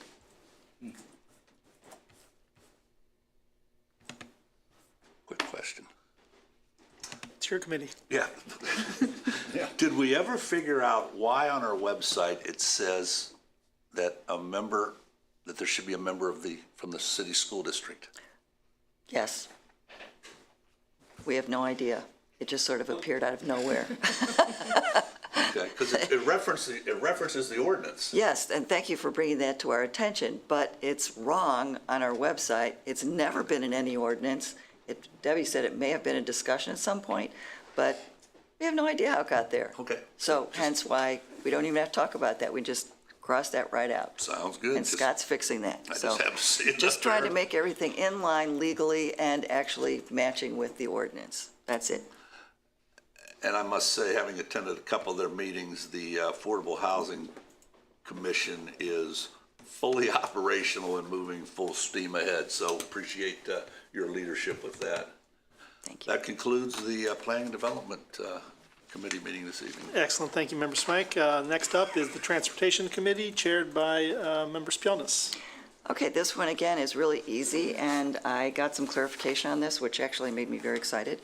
So we need to get rid of a bus that is now 200 and some thousand miles and needs to be gotten rid of. So that's what that's all about, but I wanted to learn more about that. So I asked Director Stone and found out that this is one of the last buses that Athens owns, and that actually HAPCAP operates the transit in our community and communities adjacent. And HAPCAP is the city's designated grantee for the federal and state transit funding we receive. So unlike most situations, we have to put stuff out to bid, but in this case, for some federal law having to do with transit, the money that we get can go directly to HAPCAP, and they operate it, and they are owning their own buses, which is great. And they also, by the way, have Athens On-Demand Transit and the Go Bus. So it's a wonderful organization that does lots of cool stuff. There's only 1 or 2 buses left, and then HAPCAP will own all of their own. So one step in that, yes. I'm curious, will the disposal of this city-owned bus reduce the amount of bus service in the city? No, I asked that question. No, it's simply a matter of one goes out, a new one comes in, and we're all set. It's, having gone to some transit meetings and whatnot, I am impressed with the amount of interest that they're taking in making sure that our bus stops and are running smoothly, and there's some changes going to be happening as a new survey and study is being completed. Yes. And follow-up to my previous question, I guess, are we sure that there won't be a period of time in the transition from one bus to the other when there's a reduction in city bus services? The mayor says no, and I was assured it's likewise. Okay, good. This bus has over 240,000 miles on it. This bus has completely lived its useful life. It is beyond repair and needs to be gotten rid of. HAPCAP did receive three used buses that are in great repair, and so they've got plenty of stock to replace this bus. But I personally wouldn't worry about a bus that has 240,000 miles on it. And I just want to point out one other thing, that the city provides a local match, 1% of the income collected from the transit fund, and we have supplemented that with ARPA funds, but that's no longer going to work. So we're going to have to come up with some solutions to provide them with more funding, especially as we have more housing going in. We need to be taking into consideration what the needs are for transit. So more on that later. Okay, if that's the end of our committees section of tonight's meeting, we'll move on to our special session of council. It is still Monday, June 24th at 2024. It is now 8:35 p.m. and we are in special session tonight. I'd like to start by acknowledging that here in Athens County, we live and work on land initially settled and developed by earlier people, particularly the Shawnee and the Osage, and those identified through cultures commonly known as the Adena, Hopewell, and Fort Ancient. This acknowledgement reminds us of the importance of honoring history, people, and the planet as we work to improve our city's legacy. First order of business tonight is to establish quorum. 5 of 7 council members are present this evening, and we have quorum. We now move on to ordinances for third reading. Ordinance 61-24 is an ordinance amending the 2024 appropriation ordinance 130-23, introduced by Councilmember Reisner. Thank you, Mr. President. I'd like to make a motion that we adopt 61-24. Second? This is our, should say, the third reading, so it's been discussed in committee and read twice. Let me read section 2. The 2024 appropriation ordinance 130-23 is further amended by decreasing the APR Income Tax Fund 273 Transaction Code 300 by $96,887 and increasing TC 500 by the same amount and increasing and decreasing the total appropriations by said amount. That's pretty much it. Second? There was a second down here. Okay, I wasn't sure, thank you. Thank you, Member Reisner. We have a motion and a second to approve 61-24. Is there any discussion on this ordinance? City Administration, anything to add? Public? Okay, all those in favor signify by saying aye. Aye. Opposed, nay. The ayes have it, and the ordinance is passed. That is the only ordinance we have for third reading tonight. We have a number of ordinances for second reading. I will read the title and see if there are any comments and pause briefly there and then move on to the next. Ordinance 63-24 is an ordinance amending the 2024 appropriation ordinance 130-23, introduced by Councilmember Reisner. Yes, Member Spelnis. Yes, we have read this, and I know this is second, but I do need to make a comment about this, as having been a researcher in this area of criminal justice and my concern about how we fund the court. So requiring the court to pay for employees with DUI funds turns that into an incentive to fine people with DUI charges to maintain their employees. This, to me, is a concern. I love the idea that we're not going to go out of general fund in a way, because our general fund needs some boosting, but the court should not be self-funded, in my view, but rather be sustained by the general fund and grants. I certainly trust our judges, but they should not be tempted by this kind of funding strategy. There was quite a bit of research done on this over time, not in general, and it's something that I am quite uncomfortable with. So, again, I appreciate the concern. I appreciate this amendment. I'm still not sure whether I want to vote for it or not, because I don't really like the idea of setting a precedent of having fines and fees be what sustains our courts. I don't think that's just philosophically a good idea. So that's my comment. Thank you for your comments. Anything else from council, city administration, members of the public? Ordinance 64-24 is an ordinance granting a special right-of-way use permit at 810 East State Street for off-street vehicle parking and light poles located in the city right-of-way, introduced by Councilmember Swank. At the last meeting, we talked about the difficulties of granting the use of the right-of-way on East State Street with the cars parked in that right-of-way impeding or restricting vision of people coming out of Grand Park. Director Riggs and Director Stone worked on some language that I would like to offer today in the form of an amendment. Section 1, it's fairly straightforward. Section 1, having satisfactorily met the regulations established pursuant to Title 49, Management, Administration, and Control of the Use of the City's Public Rights-of-Way. A special right-of-way use permit is hereby granted at 810 East State Street to Good Incorporated, owner, on behalf of applicant Donwood Hyundai LLC, for off-street vehicle parking in the city right-of-way on Grand Park Boulevard, and light poles located in the city right-of-way on Grand Park Boulevard and East State Street, as indicated on the application attached hereto and incorporated herein by reference. The change is we would only grant parking in the right-of-way on Grand Park, but we would grant use of the right-of-way for the light poles on Grand Park and East State Street. I would move that we amend 6424 to reflect those changes.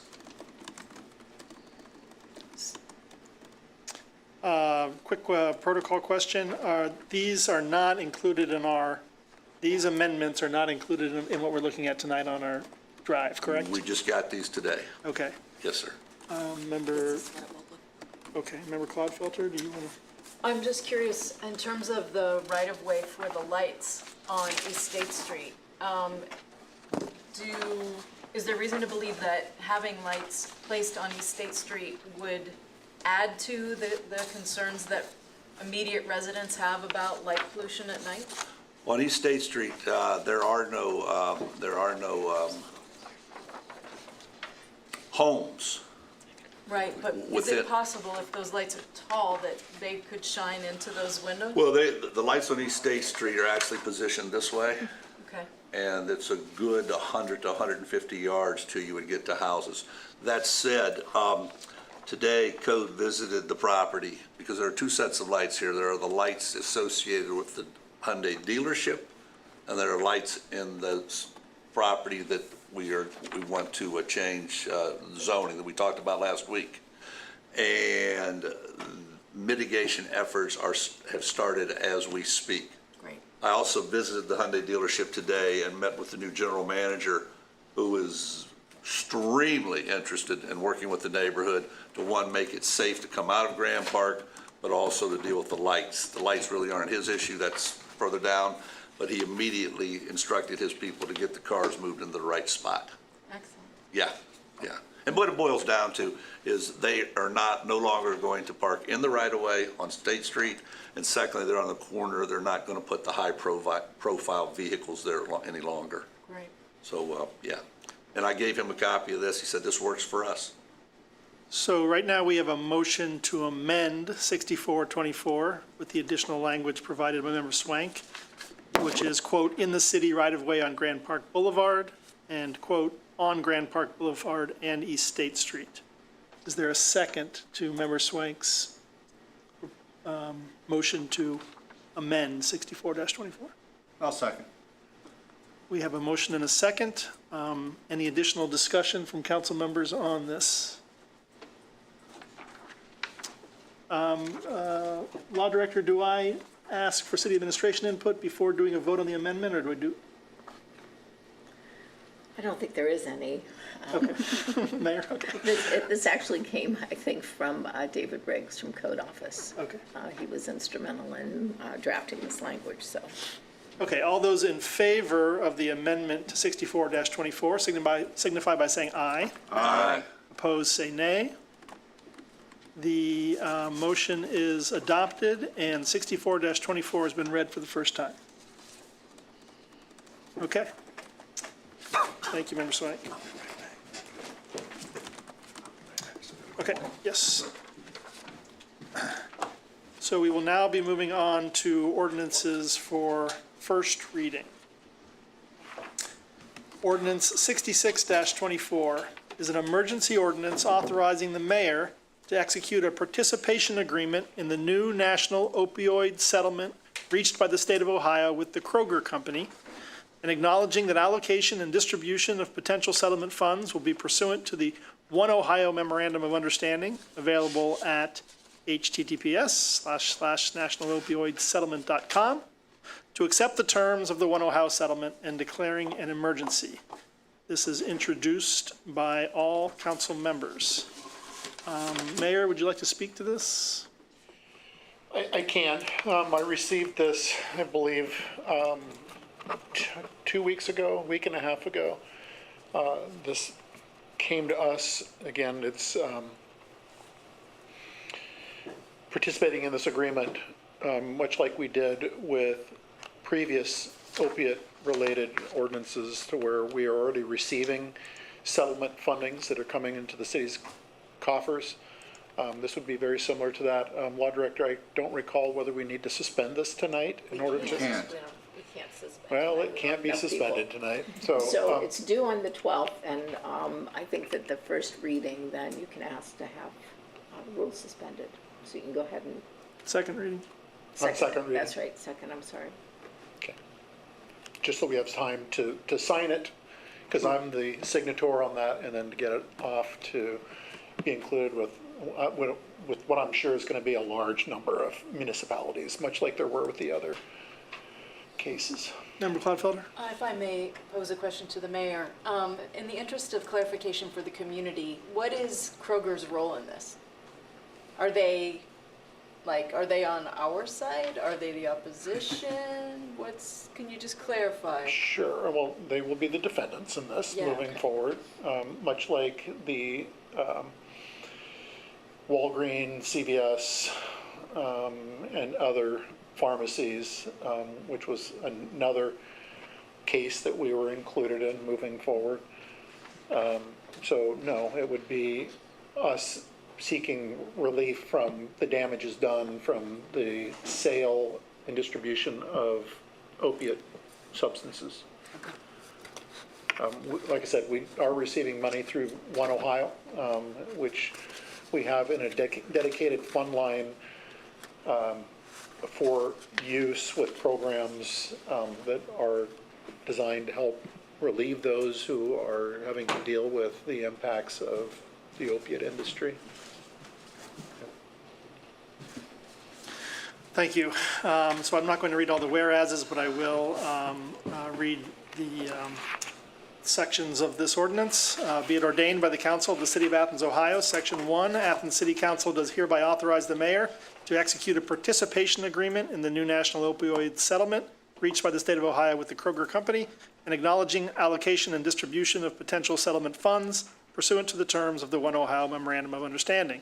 Section 2, it is found and determined that all formal actions of the council relating to the adoption of this ordinance were adopted in an open meeting of this council, and that all deliberations of this council and any of its committees that resulted in such formal action were in meetings open to the public in compliance with all legal requirements.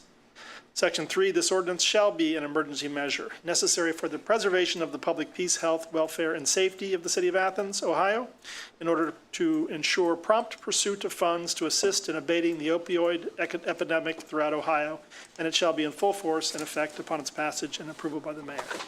And so just another note that we will be seeking to suspend the rules at second reading and pass this ordinance. Any other questions about this ordinance from council members?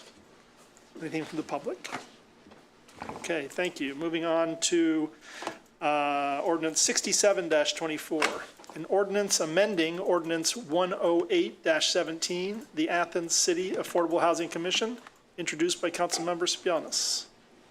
Yeah, really, I just discussed this, 15 minutes ago or something, so I don't think I need to belabor this, considering that we're kind of running over on time. I've already read that part, so I'm hoping, unless anybody has any additional questions they thought of, that we can move forward to the next one. Thank you, Member Spianis. Any questions on this? Mayor, anything to add? City public? Okay. Ordinance 68-24 is an ordinance authorizing disposal of a vehicle no longer needed for a municipal purpose, introduced by Councilmember Spianis. Sounds familiar. Yes, again, we talked about this just a few minutes ago, and I reviewed what Andy had to say. The mayor concurred on a variety of different things along those lines. So we need to get rid of a bus, and I'm hoping that you will agree to getting rid of an old bus. Excellent. Any comments or questions from council members? City administration, public? Thank you. Ordinance 69-24 is an ordinance amending ordinance number 103-20 as amended by ordinance number 42-21 with respect to the creation of the University Estates Incentive District within the City of Athens, authorizing the execution of a first amended and restated tax increment financing agreement with the property owner in such incentive district, authorizing the execution of a first amended and restated declaration of covenants and conditions relative to service payments in lieu of taxes, minimum service payment obligations, and other matters, introduced by Councilmember Swank. On our drive, this particular ordinance takes up about 75 of the 139 pages, and I will not read those. Thank you. I think we've covered this in great detail. I would, though, reemphasize the fact that there are and will be many questions associated with this. So please, let's get those to President Crow in a timely manner so that those can, so those who have the answers to the questions have time to do the research to give us the proper answers. Thank you, Member Swank. Any additional questions or comments from council on this ordinance? I do have one other question. Yes, please. Excuse me, but because it's stipulated that the Affordable Housing Commission and the Disabilities Commission are supposed to provide a letter of support, what if they don't want to? What was that? What if the Affordable Housing Commission or the Disabilities Commission does not want to provide a letter of support when it says that they're required to before they can start construction?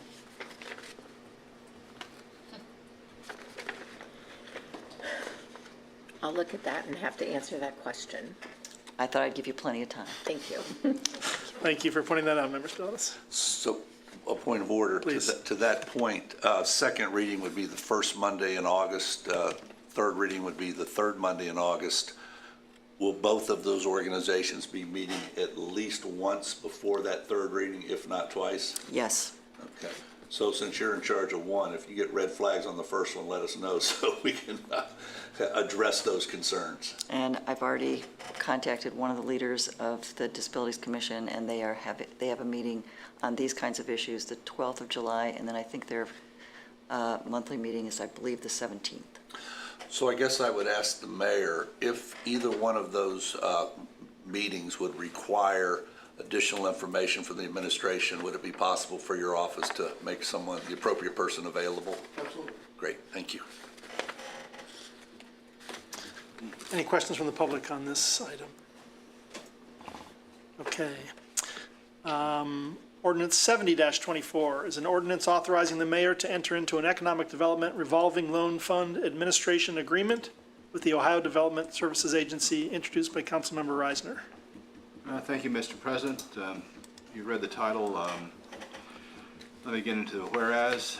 Said agreement is required to maintain adequate program oversight and ensure that communities understand and adhere to the terms of the agreement in conjunction with the administration of the program, and whereas said agreement is effective for a 3-year period beginning January 1, 2024, ending December 31st, 2026. It must be renewed every 3 years, be it ordained by the Council of the City of Athens, Ohio. Section 1, the mayor is hereby authorized to enter into an economic development revolving loan fund, RLF, administration agreement with the Ohio Development Services Agency, a copy of which is attached hereto and incorporated herein. Section 2, the ordinance shall be in full force and effect upon its passage and approval by the mayor. So 70-24 has been read for the first time. Thank you, Member Reisner. Any questions or comments on this ordinance? City administration, public? Thank you. Ordinance 71-24 is an ordinance granting a special right-of-way use permit at 19 West Washington Street to add an awning that will be located in the city right-of-way over the storefront windows, introduced by Councilmember Swank. We talked about this a few moments ago. Again, this is an awning over the River of Time Boutique located on West Washington Street.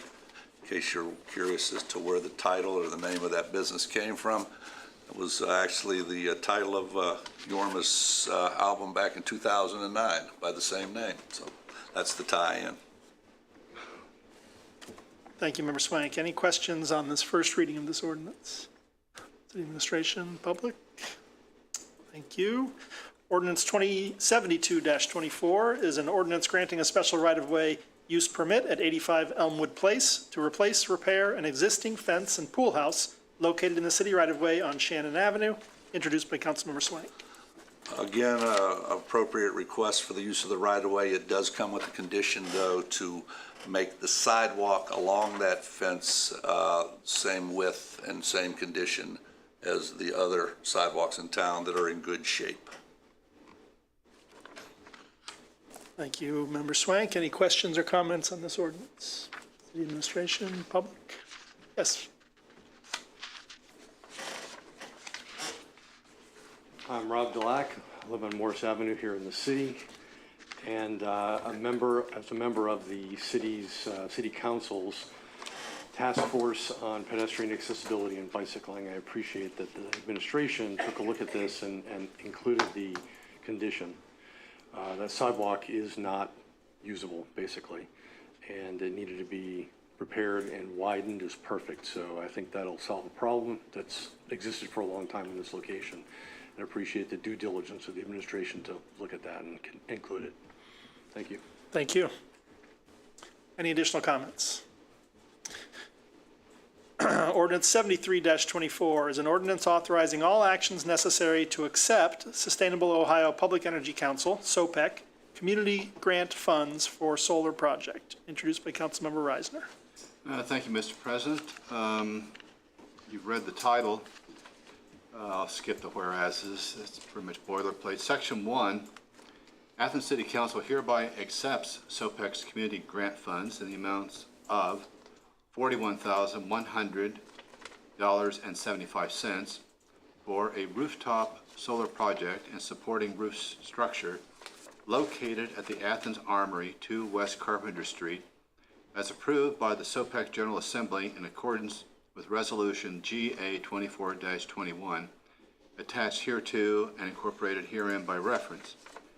The council finds, Section 2, the council finds and determines that all formal action of this council concerning and relating to the adoption of this ordinance were taken in an open meeting of this council, and that all deliberations of this council and of any committee that resulted in those formal actions were in meetings open to the public in compliance with the law.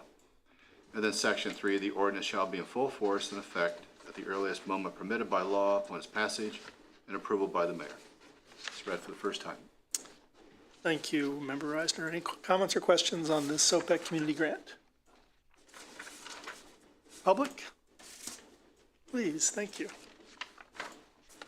Kate Blythe, Morris Avenue. I have just a total technical question. These 3 ordinances that are all moving funds around to get them in the same place to pay for this Athens Armory solar project. Each ordinance references the solar project in a different way, and I don't know if that matters at all or not, but I just wanted to point out that it calls it 3 different things, and that might be a bit confusing. Thank you very much. Excellent comment. We'll look at that and make sure it's not impeding the progress. Appreciate it. Okay, where are we here? Ordinance 74-24 is an ordinance authorizing all actions necessary to accept carbon fee expenditure for City of Athens Armory Solar Project, introduced by Councilmember Reisner. Thank you, Mr. President. This ordinance, as was pointed out, is all part of moving funds from SOPEC to the Armory. This particular ordinance has a few more whereases than the one I just read, so I'll move on to Section 1. Athens City Council hereby accepts the Athens carbon fee expenditure in the amount of $271,114.35 for rooftop solar project and supporting roof structure located at the Athens Armory, 2 West Carpenter Street, Athens, Ohio, 45701, as approved by the SOPEC General Assembly in accordance with Resolution GA 24-22, attached hereto and incorporated herein by reference. Section 2, this council finds and determines that all formal actions of this council concerning and relating to the adoption of the ordinance were taken in an open meeting of this council, and that all deliberations of this council and of any committees that resulted in those formal actions were in meetings open to the public in compliance with the law. Section 3, the ordinance shall be in full force and effect at the earliest moment permitted by law upon its passage and approval by the mayor. So that's 7424 has been read for the first time. Thank you, Member Reisner. Any comments or questions on 7424? Mayor and Dad? Public? Okay, moving on. 75-24 is an ordinance authorizing all actions necessary to accept City of Athens Public Pricing Program carbon fee expenditure for City of Athens Solar Project, introduced by Councilmember Reisner. Thank you, Mr. President. We're continuing on with our SOPEC ordinances. Again, we have many whereases to get us to the point of Section 1. Athens City Council hereby accepts as part of the Athens Public Pricing Program a carbon fee expenditure in the amount of $35,151.59 for a rooftop solar project and supporting roof structure located at the Athens Armory, 2 West Carpenter Street, Athens, Ohio 45701, as approved by the SOPEC General Assembly in accordance with Resolution GA 24-23 attached here to and incorporated herein by reference. Section 2, the council finds and determines that all formal actions of this council concerning and relating to the adoption of the ordinance were taken in an open meeting of the council, and that all deliberations of this council and of any committees that resulted in those formal actions were in meetings open to the public in compliance with the law. Section 3, the ordinance shall be in full force and effect at the earliest moment permitted by law upon its passage and approval by the mayor. So 2534 has been read for the first time. Thank you, Member Reisner. Any comments or question on 75-24? Yes, Member Swain. Just one little minor point. People are hearing the term General Assembly. This is not to be confused with the General Assembly of the Ohio House and Senate that convene in Columbus. When I first heard it, I thought, whoa, I can't believe they're doing that. But this is just the name of the SOPEC governing organization. That's correct. Okay. Thank you for that clarification. Okay, any comments? Yes, Mayor? I just took a quick look at the titles. You're referencing the titles, correct? That each title references something a little bit different. We could amend it, but I think the most important thing is that everything references to West Carpenter Street, the Armory. So, but I applaud you catching that, because they do all refer to it as something different, but in the text it speaks directly to 2 West Carpenter Street as being the location of the solar project. But thank you. So it has no real effect upon the legislation itself. No, it's just the title. I agree, the titles were different, and we didn't catch those. But Section 1 of each one does talk about for a rooftop solar project supporting roof structure located at the Athens Armory, 2 West Carpenter. So that's the important part. The title, they may have all said something So even though different. it's inconsistent, it's still okay. Legally valid. Well, you know what the poet Emerson said about consistency, don't you? That consistency is a hobgoblin of small minds. Thank you, Member Reisner. Any additional comments or questions from the audience? Okay, 76-24 is an ordinance authorizing an interfund transfer and directing said funds to the Athens Community Improvement Corporation, introduced by Councilmember Reisner. Thank you, Mr. President. This is short and sweet. Whereas the SOPEC General Assembly, not this Ohio legislation, has approved a community grant and carbon fee expenditures in the amount of $347,366.69 in support of the Athens Armory rooftop solar project. Be it ordained by the Council of the City of Athens, County of, the City of Athens, County of Athens, and State of Ohio, Section 1, the 2024 Appropriation Ordinance 130-23 is hereby amended by appropriating from the unappropriated balance the sum of $347,366.69 to General Fund Other Administrative 101.120, Transaction Code 600, for transfer and increasing the total appropriations by said amount. Section 2, the auditor is hereby authorized to make the following interfund transfer from General Fund 101.120 to ACIC Fund 906, amount $347,366.69. Section 3, the ordinance shall be in full force and effect at the earliest moment permitted by law upon its passage and approval by the mayor. It's been read for the first time, and that's all I have. Thank you, Member Eisner. Any questions or comments from council on this ordinance? Yes, Member Clodfelder. Just one. I'm curious about the wording. Be it ordained by the Council of the City of Athens, County of Athens, and State of Ohio. Most of our ordinances just say, be it ordained by the Council of the City of Athens. What is different in this instance, and what implications does that wording have? I believe it is the construction of the Community Improvement Corporation, that it is an Ohio revised code, so state of Ohio entity. And so probably citing all three of those. But that's just me speaking. Law Director, any comment on that? I don't know. I think that perhaps the clerk of council could answer. Was this one of them that was You want to also, pass it to?